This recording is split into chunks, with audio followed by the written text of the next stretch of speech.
Wanita itu menggunakan eyeliner untuk menggambar di kertas, lalu menyuruh suaminya untuk mengambilnya dan pergi ke kawasan Dechan untuk ditukar dengan rumah. Kamu bawa kertas ini ke kawasan Dechan dan temukan bosnya. Rumah apapun yang kamu inginkan, aku akan mengaturnya untukmu. Suami mengira istrinya bercanda untuk membuatnya bahagia. Kawasan Dechan adalah tempat khusus rumah-rumah termewah di Fanchao, dan kamu menyuruhku menggunakan kertas ini untuk membelinya. Jangan bercanda lagi, Quintin. Jika kamu merasa tidak nyaman, pergilah ke kamar dan istirahatlah. Pernahkah aku berbohong pada kalian? Bukankah kita ingin pindah ke rumah baru? Jadi tentu saja kita harus memilih rumah yang bagus. Tolong cepatlah pergi, apa yang membuatmu begitu lambat? Sang suami tidak ingin mengkhianati keinginan istrinya, dia berpikir paling dia hanya akan kehilangan muka. Dia membawa kertas itu untuk melihat apakah bisa membeli rumah di kawasan Dechan. Sepotong kertas, tapi ingin membeli rumah termewah di Fanchao, bagaimana bisa? Kira-kira 300.000 bisa beli apa saja ya? Halo Pak, apakah kamu memerlukan bantuan?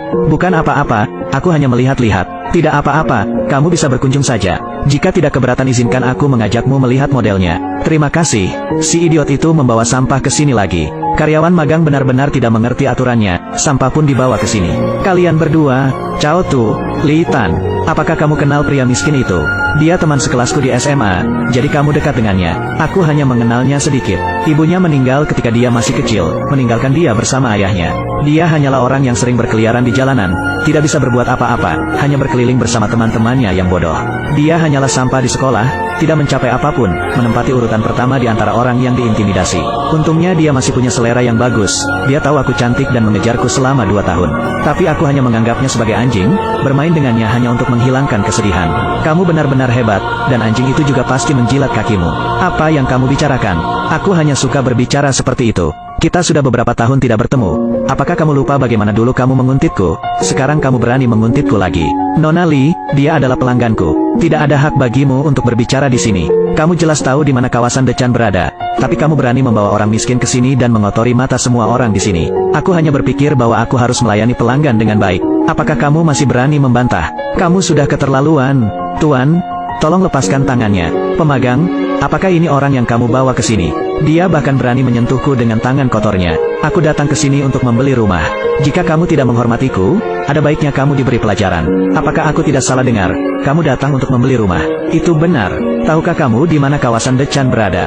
1 potong ubin di sini sudah cukup untuk membeli hidupmu. Dari atas ke bawah, bisakah kamu mendapatkan 100.000? Apakah 300.000 cukup? 300.000. Aku pikir kamu punya 3 miliar. Ternyata kamu hanya punya 300.000. Li Tan, apakah kamu pernah dikejar oleh orang miskin ini sebelumnya? Berhenti mengatakan itu. Kamu hanya seorang karyawan. Atas dasar apa kamu menghina 300.000? Apakah kamu gila? Meskipun gaji bulananku 5.000 yuan dan aku tidak punya rumah atau mobil, tapi siapa yang mengatakan perempuan harus punya uang? Uang laki-laki itu ada untuk dibelanjakan perempuan. Uang 300.000 milikmu itu, kamu mungkin mendapatkannya dengan memungut besi tuakan. Berbeda dengan kita perempuan, ada pria yang siap merawat. 300.000 milikmu itu tidak berguna. Lagi pula kamu hanyalah seorang pelacur, kamu tidak berhak menghinaku. Siapa yang berani memarahi kekasihku? Kamu akhirnya datang. Orang miskin ini menghinaku. Kamu tahu tempat apa ini dan berani menimbulkan masalah. Aku berbicara padamu. Ku bilang aku berbicara padamu. Sayang, ada apa? Apakah kamu berani memukulku? Aku disuruh dia untuk memukulmu. Beraninya kamu menggerakkan tanganmu padaku. Siapa yang memberimu keberanian itu? Kamu memukulku. Sayang, dia memukulku. Hari ini kamu pasti akan mati. Satpam, di mana satpamnya? Direktur, ini tidak baik. Apakah kamu pemagang baru? Mengapa kamu tidak mengetuk pintunya? Apa yang terjadi? Maaf direktur, ada 2 orang yang berkelahi di bawah. Silahkan turun dan lihat.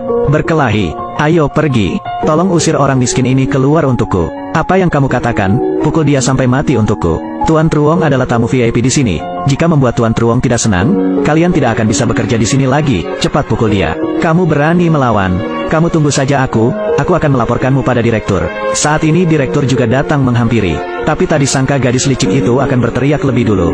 Direktur, kamu tiba pada saat yang tepat. Orang miskin itu tak hanya menghina Tuan Truong, tapi juga berani memukuli satpam di sini. Semua orang di sini saksinya. Direktur, bukan seperti itu. Jelas mereka mempersulit pelanggan itu lebih dulu. Apa yang kamu bicarakan? Cukup. Direktur, biarkan aku membantumu. Orang miskin, apa yang kamu rencanakan? Kembalikan itu padaku. Itu barangku. Barangmu. Apakah itu benar?